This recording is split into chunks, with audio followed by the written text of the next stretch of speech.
Good morning, everyone. Welcome back to yet another coffee break live stream. We'll get this thing rolling on Instagram as well. Wait for some people to roll in. Good morning, Instagram. We're live on YouTube. We're live on Instagram. Waiting for some people to roll in here. We'll give you guys some updates going on at Foundation per usual, what's happened over the last week, what we're looking forward to, some new stuff in the works, and then answer some questions, you know?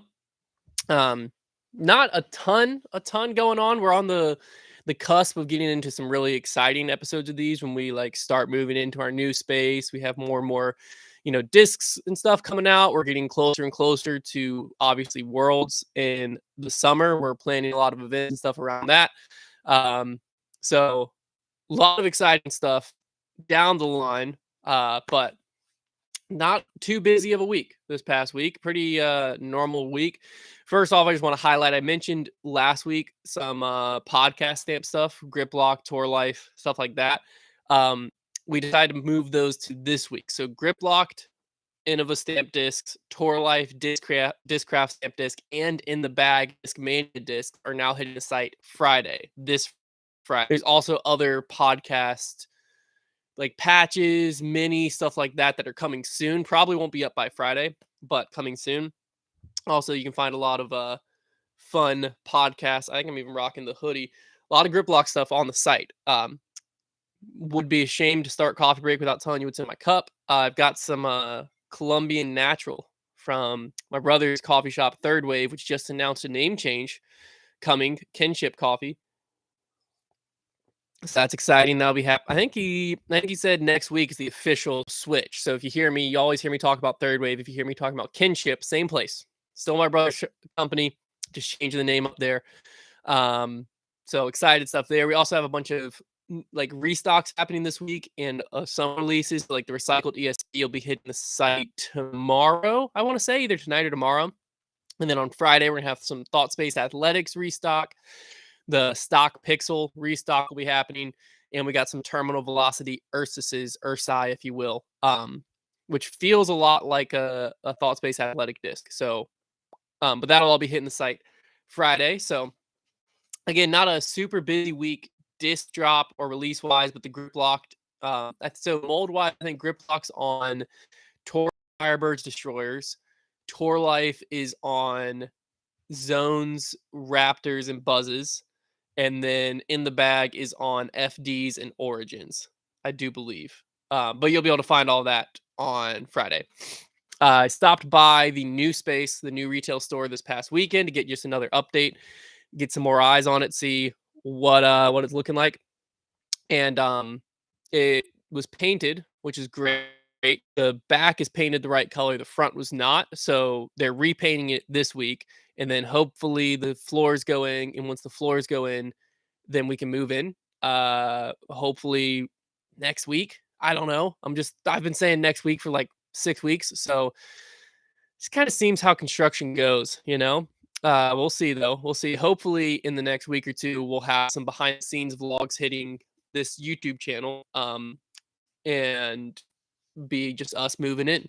That's what super excited about. So hopefully that all goes to plan. If you didn't see yesterday, we did a live stream with Connor. He finally aced hole 3. It happened. I thought that this was executed pretty well. I think the live streams I talked about, if you've been watching these for however many weeks I've been doing them, I've talked about a few different times that we want to kind of increase the amount of live streams we're doing. And I think that we're going to start doing maybe every other week a live stream like the Connor one, not always aces. Some might be more like fun putting stuff. I don't know, but engaging live streams like that because they're a lot of fun for us. It's pretty easy content to make. Like you just go out, go live, and it's good like community engagement. So all in all, I think we're going to start doing some more of those. That one, what I really liked about yesterday's was this was obviously an ongoing live stream. Like he first time was a punishment on Instagram that he had an ace hole 3. He was out there for like 9 hours or 8 hours. We cut the stream. And then the second time he had $100 for 100 minutes. Every minute that passed that he didn't ace, a dollar came off the minute counter until he was out of time. Didn't ace that time. So then what we did is we got 100 zones. If you didn't see all of this, 100 stamped with his face, the Connor horse stamp on there. Sold them, letting people know like, hey, if you buy one of these, it's going to be used in Monday's stream. So you'll have a chance at having, Connor ace with your disc. And people really seem to enjoy it. I thought it worked out pretty well. It was, another way for us to monetize that stream and also another like community engagement thing because it was cool for people to see, they're getting essentially a brand new zone. It was thrown at most 3 times because Connor went through 3. And they got to like while watching the live stream have that engagement of like, oh, that's my disc. Let's see if he hits with it. And so it's another way to just farther engage the community. So I think that went really well. I really enjoyed being there. Yeah, Ryan's in the chat said he still can't believe he aced with his. Yeah, like it was just a cool, very cool live stream. So it's something that we will just kind of keep in the back of our mind of like, what other creative ways can we have to get the community involved with us in these live streams to make them more engaging for you all, make them more entertaining for us, and help monetize it so it makes more sense that we can do more of them because we love doing them. Y'all love watching them. We just have to make sure it makes sense. So, like I said, probably going to start doing some live streams maybe every other week. We have a few more ideas already in the tank of ones we want to do. The only tough part is figuring out the balance of like, do we do them midday like we did with Connors? Do we do them at night? But then if we do them at night, we have to figure out working schedule and stuff, just so we don't pull people away from their families. So I have some stuff to still figure out, but live streams definitely seem to be on the up as far as content strategy goes.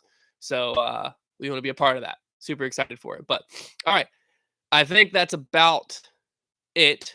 I think it's about all of the updates. Let's get some questions coming in on Instagram. I'll scroll back up to try to find some of the ones I missed while I was doing my quick update. All right, I'm not to scroll up too far. If you ask a question on Instagram, you still unanswered, just re-ask it. I'll get to it.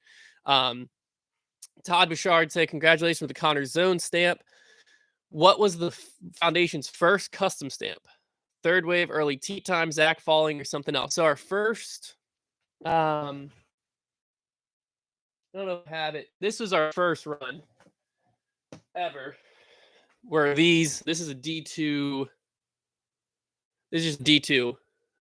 We did them on D2s, PA3s, and A2s. It was just the Foundation bar stamp. The first ever great question as far as like what was the first true we made this stamp to be stamped on a disc. It wasn't just like the Foundation logo. Zach Falling came around 2020. So it's probably the early tea time buzz. Which is here. This was probably the first stamp that we did. We had, I think, 100 of these. We paired it with a pound of coffee, again, from my brother's coffee shop.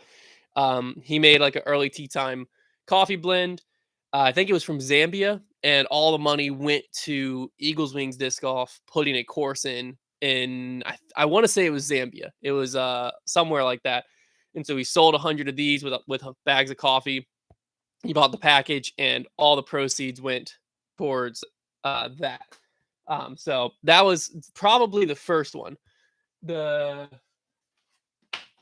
Zach Falling one, I'm trying to think timeline wise. I have that somewhere. Might be.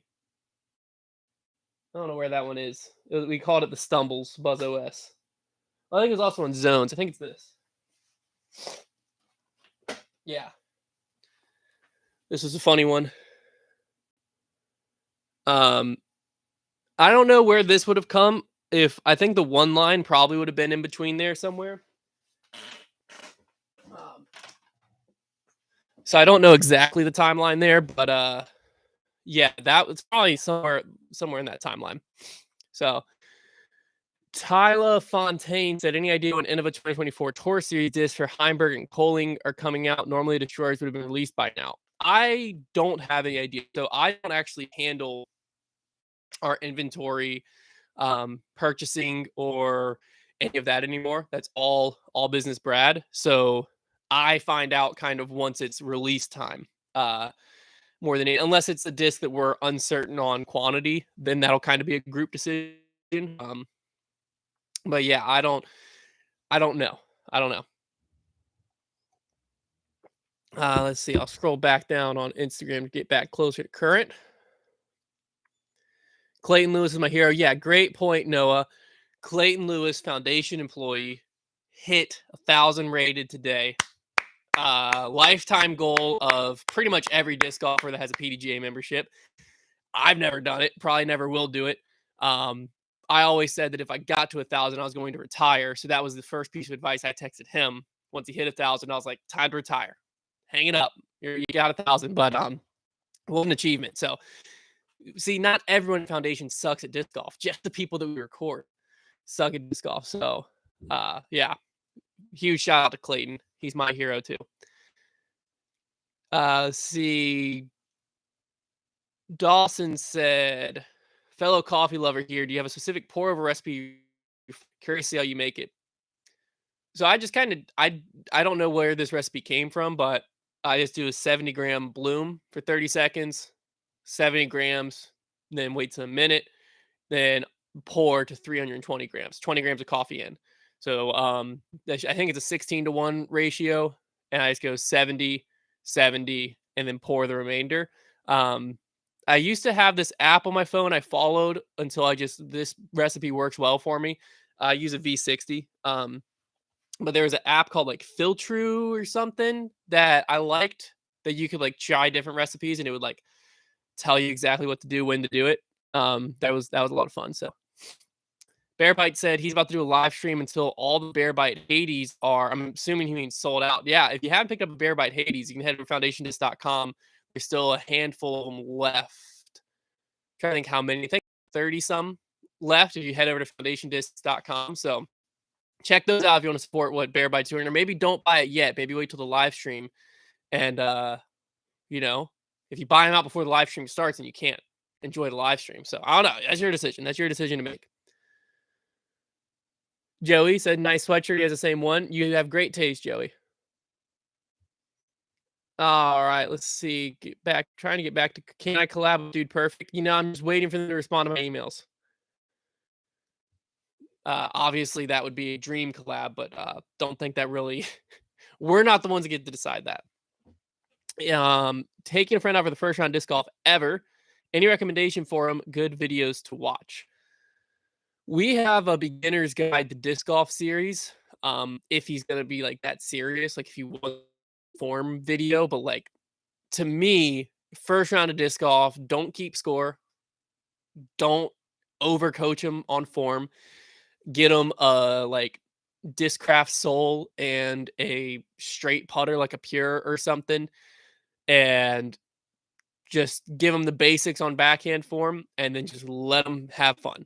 You know, hopefully there's just that one shot that he like throws in from 60 feet or makes a bunch of putts and just get them hooked. And then from there, you can recommend, you know, some tutorial videos and stuff like that. But when you're going out for your first time, just have fun with it, because that you don't want to. Disc golf is not a like typical motion our body's used to. So like trying to learn form the first time you ever get out there make disc golf frustrating. And if disc golf's frustrating, you probably won't play again. So like the first time out, I definitely wouldn't keep score. And I would just try to have fun. Am I filling out a March Madness bracket? Isaiah said, absolutely. I normally fill out like four or five. I have one where Duke wins every year. And never happens. That's not true. I think it happened, 2015? My senior year of high school was the last one. Grayson Allen, shout out. I think that was our last national championship, if I'm not mistaken. So I always fill one out that Duke wins. I always fill out one that's really upset heavy. And then I fill out one where I use all my brain power to like try my best to be accurate. That's always the least accurate one. I feel like that's typically how these things work anyways.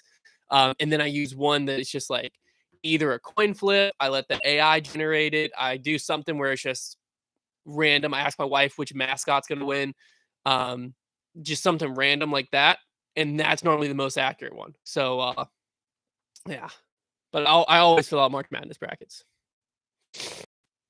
Oh, Dominic said 15 miles yesterday, 10 today. Let's go. Daggone, Dominic. Get it. The Butcher disc golf. Do I actually like the banger? Yes. I suck with it, but I genuinely think it feels comfortable. That I put it on the putter bracket for people to be able to pick is I like how it feels. Um, I'm still figuring out the putt. It just doesn't have glide, which I like that. I just don't have a lot of time to practice. Okay, that's not true. I have a lot of time to practice. Any time I would be using to practice would be taking away time I could be spending with my family. And I'm not trying to be a touring professional disc golfer. I'm just trying to beat Trevor in some monthly matches. And so I don't really need to get off work, come home, and dedicate hours to putting, which is what I would have to do if I wanted to be a putter. So therefore, I don't putt well. But that's not the putter's fault. I mean, I never putted well. I used to in college, but that was because I was actually practicing. So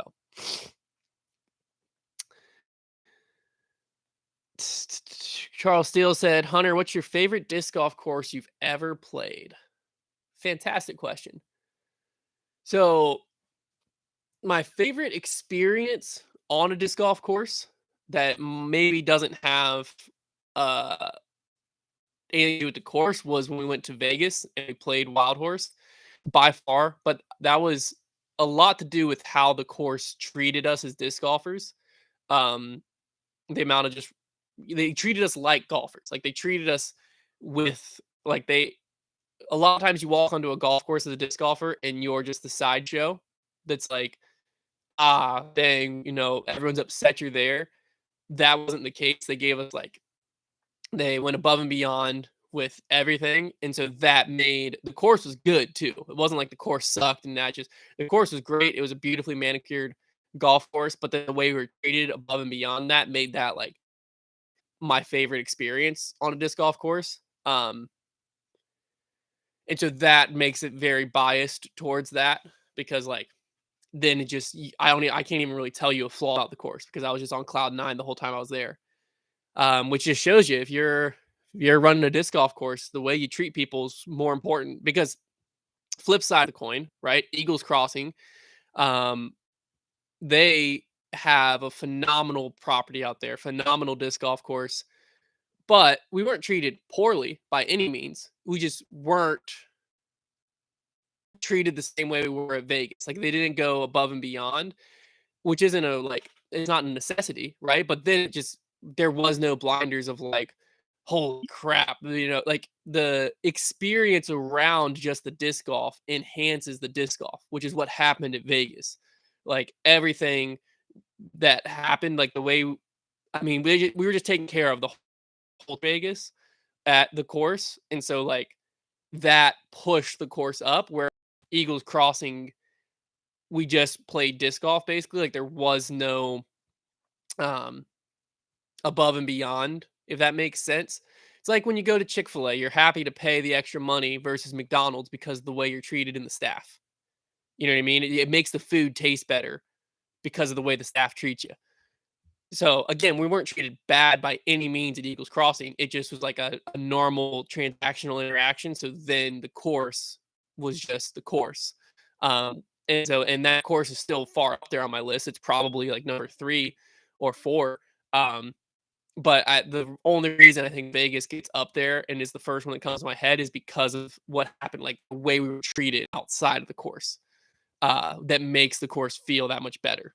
So if you have a private disc golf course, there's some tips for you. Um, Let me check one from Instagram here.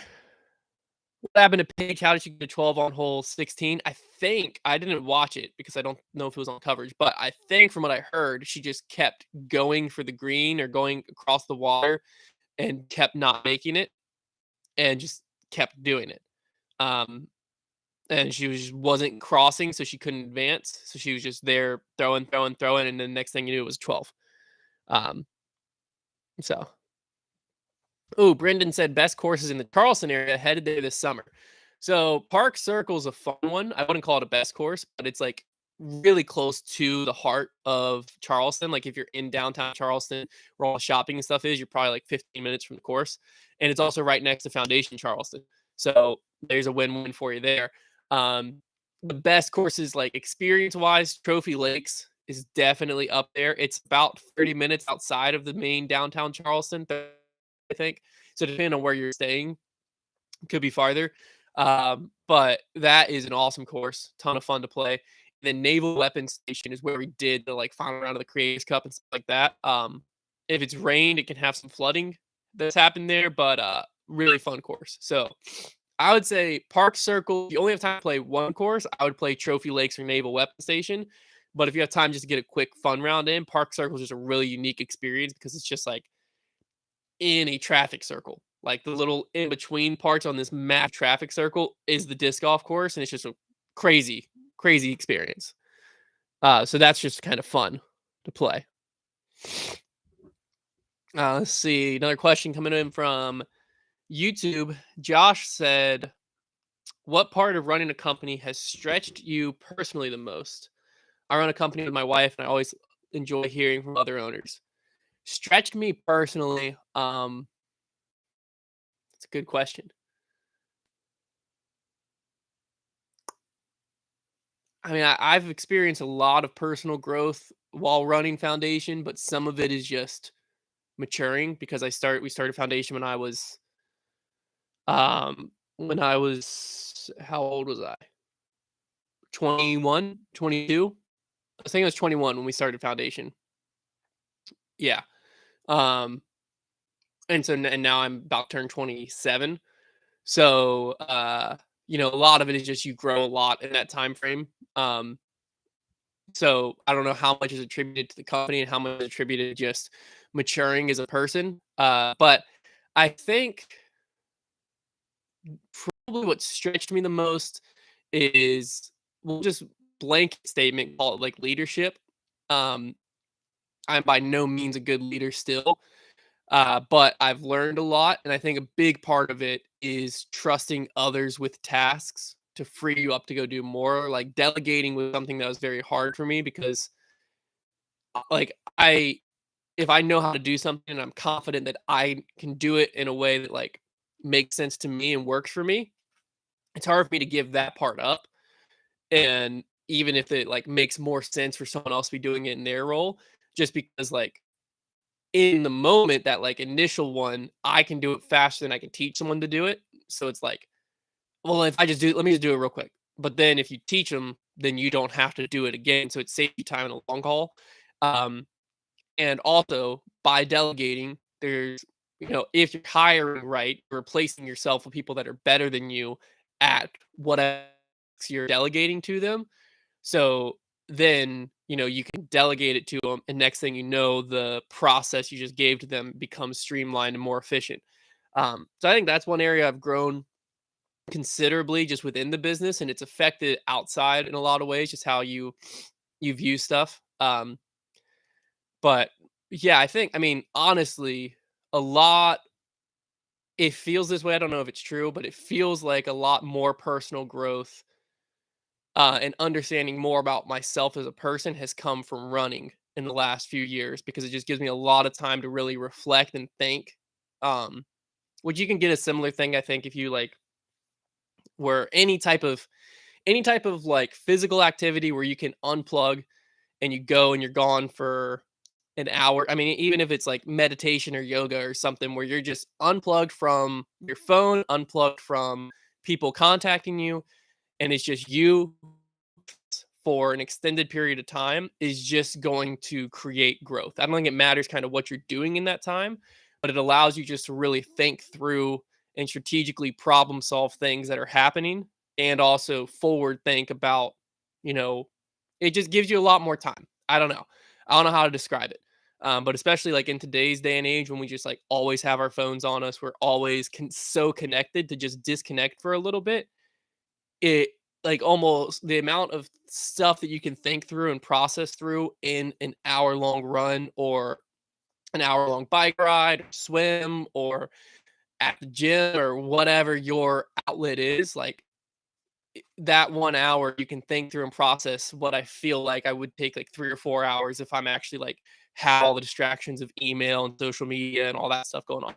So I don't know if that answered the question at all, but uh off the tree, DG said my alma mater by you guys just conference second time in history, Longwood University. Oh, not is Longwood's D1.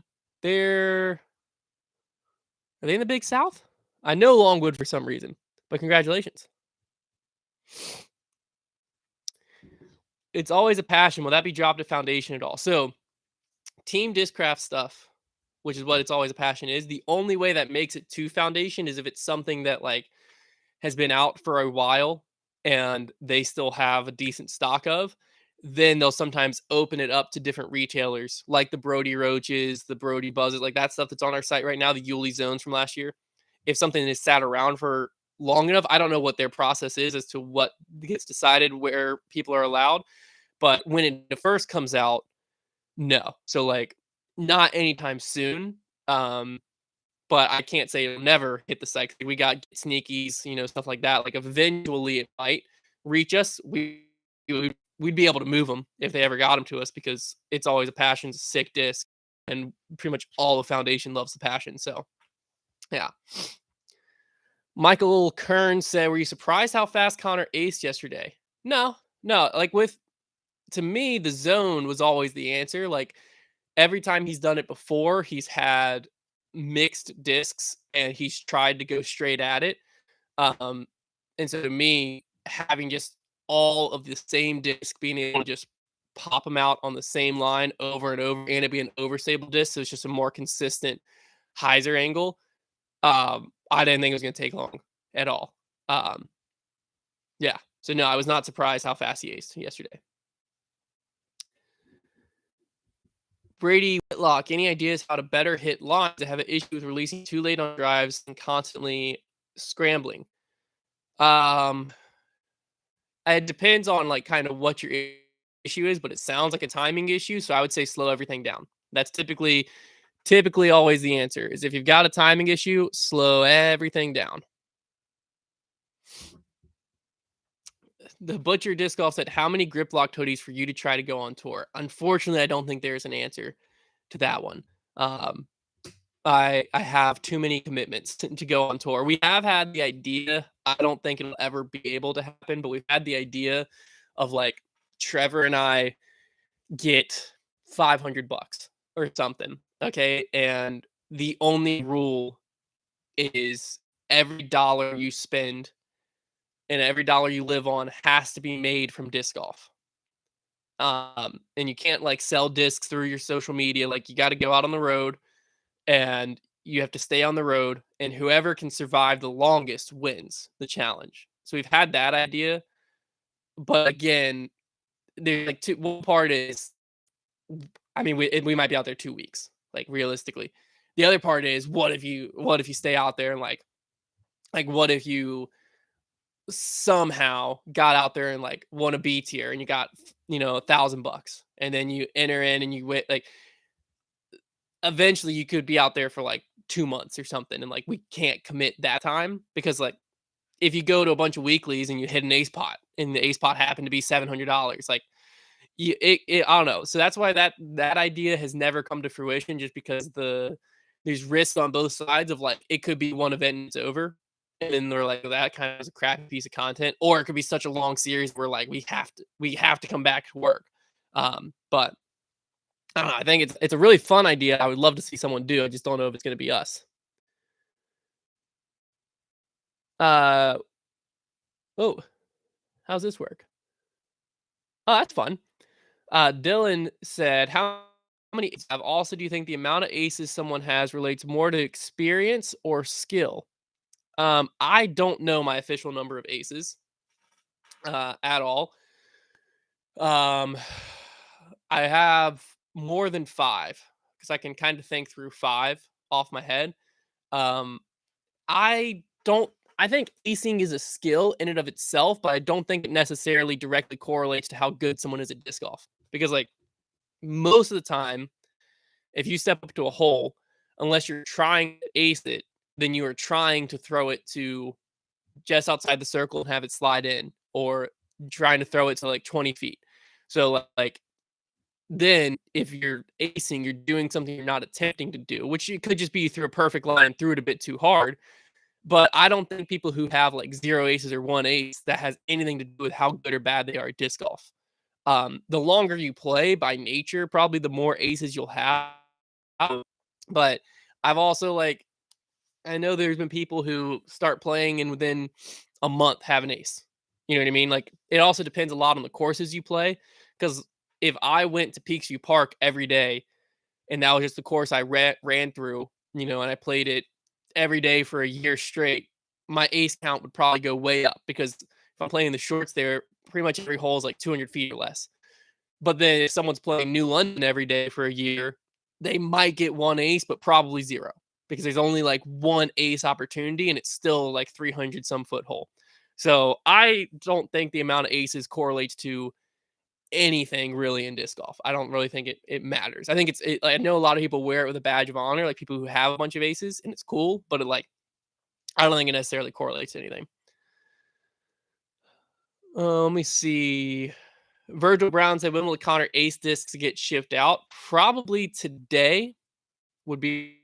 I'm taking them to the warehouse. I have a meeting at the warehouse immediately after this, and the ace discs are in my car, so I'm taking them over there today. So probably will go out this afternoon, but I don't know how busy the warehouse is right now. So if not this afternoon, then tomorrow. But within the next day or two. If Lab 64 doesn't deliver, can Foundation order KT Pro stamp pure and have them at Worlds? I don't think they would let that happen.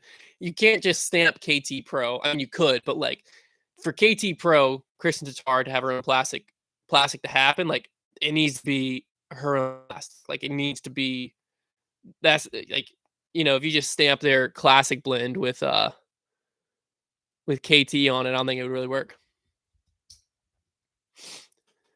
Jeremiah wants to know how excited I am about the juniors tournament coming to our area. I'm very excited. That's actually I have a meeting this morning regarding that, getting all the sanction and everything set up. If you are a junior player in the area, um, we're helping bring a junior series to the greater Lynchburg area, Bedford, all of that. So super excited about it. It's just called the Virginia. I think it's the Virginia Disc Golf Junior Series is I think the technical name. And yeah, we're just happy to be a part of it. So to help grow disc golf, however we can in the area, and I think it's an awesome opportunity for juniors to find the sport when pretty much all disc golfers would have loved to, which is when they're kids. Because most of us found this thing when I found it my senior year of high school, and I feel like I found it young. Most people find it in like their 20s to 30s. So, I think it's great for the future of the sport, and hopefully it'll help develop high school disc golf in the area and then farther develop college disc golf too. Thumber Life said, if I had to compete at one tour stop, not major, where do I think I'd have my best finish at? Where do I not come dead last at? Hmm. I'm gonna go with. Oh boy, I'm gonna go with Idlewild only because I've played that course multiple times. And so that's the course on tour I know the best. Yeah, it's the course they play consistently on tour that I know the best. That I feel like I wouldn't cash, but I'm not saying that. I'm saying that's probably the course that out of 112 people I could come in 80th instead of 110th. Because just because I've played it a few times at 80th instead of 110th. Because just because I've played it a few times and I birdie some of the holes out there, so I know I can shoot par or maybe a little bit under on a good round. But I mean, I'm getting destroyed on tour, so I'm not even thinking about that. I wouldn't mind I wouldn't mind doing some type of and we've talked about this probably post break series, probably the next series of like get better at disc golf would be like have an event on the calendar that we are like working towards. You know what I mean? And I don't know the exact format, but basically, whether it be a Q series event or something like that, where like we have a goal that we are now like you're watching us every month. There's just like one video that's Trevor or I are working towards, similar to the break series where, the break I'm trying to shoot 68, trying to 57 or break those numbers. It would be like that, but it'd be like in a tournament, can we average 1,000 rated in a tournament, whatever? Like that's the end goal. And then every month it's working up to one pinnacle point.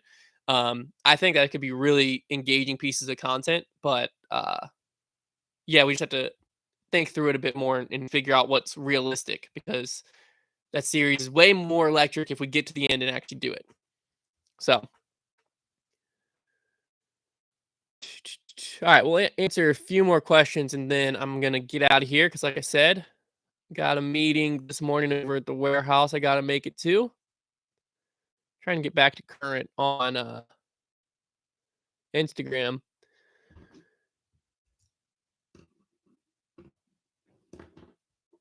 We can answer this one. How do I get it up there? All right. Lamson DG said, "Do you think disc golf needs a more professional commentary duo? Most sports have professional play-by-play guy and cut it off, and then a former player as an analyst." So I don't. It's tough. I think that we have some commentary duos that are very good. Um, and well, I won't say very good. I think we have some commentary duos that are decent, and I think that the Pro Tour needs to just lean into them and make someone the voice of the Pro Tour. Um, in my opinion, because the Pro Tour, and this is disc golf in a lot of ways, like it's still grassroots family, buddy buddy in a lot of aspects. And, to me, Ian and Philo's the worst commentary duo. And so I don't think they should come back. I don't know how they've been around for this many years. Nate Doss has gotten better. Nate Sexton's the guy. If as soon as he retires, he's your guy.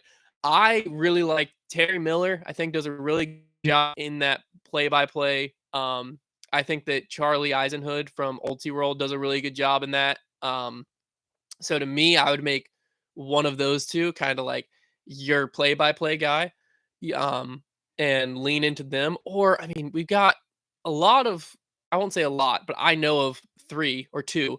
Uh, 'cause they're on debate night, esports commentators who love disc golf, but I know there's more other people like studying commentary and stuff that like to me, I'd find a guy like that who went to school for play-by-play commentary, who went to school to be a journalist. It's easier to teach someone how to be a disc golfer than teach someone how to be a play-by-play commentary person. Because like, so to me, that's what I'm looking for. I'm finding a Jake Marsh. I'm finding a someone who is a either is a commentator or that's their goal, and I'm making them the voice of disc golf. And then I'm throwing in, let's see the chemistry with Nate Doss. Let's see the chemistry with Nate Sexton. Let's see the chemistry with Climo. And I'm finding our guys, and then I might be meeting the analyst, week to week. But like the play-by-play guy is crucial to keeping the pace of the stream, keeping the stream on task, knowing when to talk, knowing this is a key one, knowing when not to talk. So that's what I'm doing if I'm the Pro Tour. But who knows? I'm not the Pro Tour, so we'll see what ends up happening. Let me get all the way back to current on Instagram over here, and then we'll try to answer one more question from Instagram, one more question from Instagram, one more question from YouTube. Let me read through these YouTube ones here.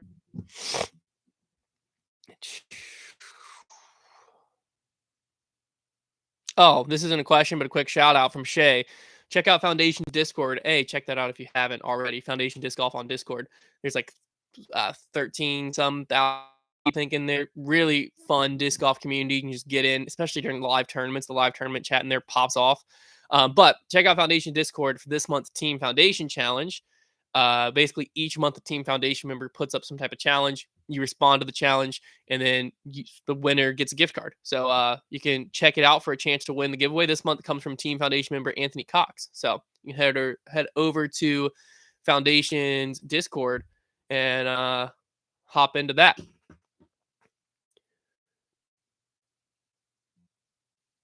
All right. Someone just asked the question, do I miss Trevor? Trevor's back at work now, which I guess I should have said in the update.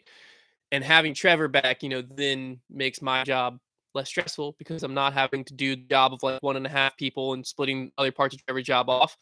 I'm just having to do my job. So that makes life a lot easier. So did I miss Trevor? Absolutely. Do I? Well, I mean, I miss him right now because he's not at my house, but I'll see him in a few minutes. And then the last question we're going to take comes in from, I think this was it. Oh, wait, was this the last question? Was that the one I wanted to answer? Yeah, here it is. Kelsey's husband. If you were to cry about losing a disc, what disc would it be? And this is always a tough one because I'm not that sentimental. And if I am, they're up here on the shelf. This is my it's Instagram, they're over here, and you can see some up here. YouTube, there. From this wooden thing over, that's my collectibles. But I don't throw those, so I would never lose them.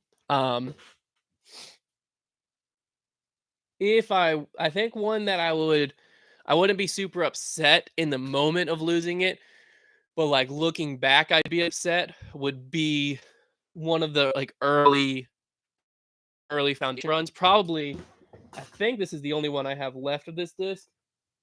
I think no, there's one at the office of this, but these Crystal Raptors, the 5-claw, I think that's going to be my answer because this is in a lot of ways the disc that saved Foundation, if you will. This one was in my bag. I think the one at the office is brand new, but I kept 10 or 12 of them, and over the years I've just given them away. And so now I just have this one and one more. And there's people that work at Foundation that have some too, but I think that would be it, just because when that disc came, that was I've talked about this a few different times, but that was the big risk make or break moment where I'd be real with you, I don't even know if we had money in our bank account to cover that run. So it was when those discs came in, they had to sell. And then those discs selling kind of started to snowball where we were able to do some few more custom runs and then, pay off all the open invoices, get to current with all the manufacturers, and get back in good financial standing. That was that was the first year we were open. Opening a small business stuff is stressful. And that was kind of the disc that gave us some momentum we needed to keep going forward and get to where we are. Because we were at kind of a point of none of us were full time with Foundation. It was maybe we just package all these box up, ship them back, and call it a day. And that was the disc that stopped that. That would be a disc that if I didn't have in my possession, if I lost that one and lost the one at the office somehow, I would have to go find another one. I'd have to go pay someone for another one of those runs because that's the most special Foundation run to me. But yeah, so that'll be my answer. I like that answer. We're going to end it there. Appreciate all of you for tuning in. Hopefully gave you, a little glimpse into stuff we have going on right now at Foundation, then hopefully some stuff coming up soon in the works. Appreciate it. We'll be back here again next week. Don't forget to check out Griplock mugs on the site. I'm rocking the Griplock hoodie. I even think we have some of these hats in stock. I'm just a walking billboard right now. So head over to foundationdisc.com, find all of that. And that's also where you'll get the Griplock stamp disc, Tour Life stamp disc, in the bag disc, all that fun stuff this upcoming Friday. So check all that out over there, and we'll see you again next week.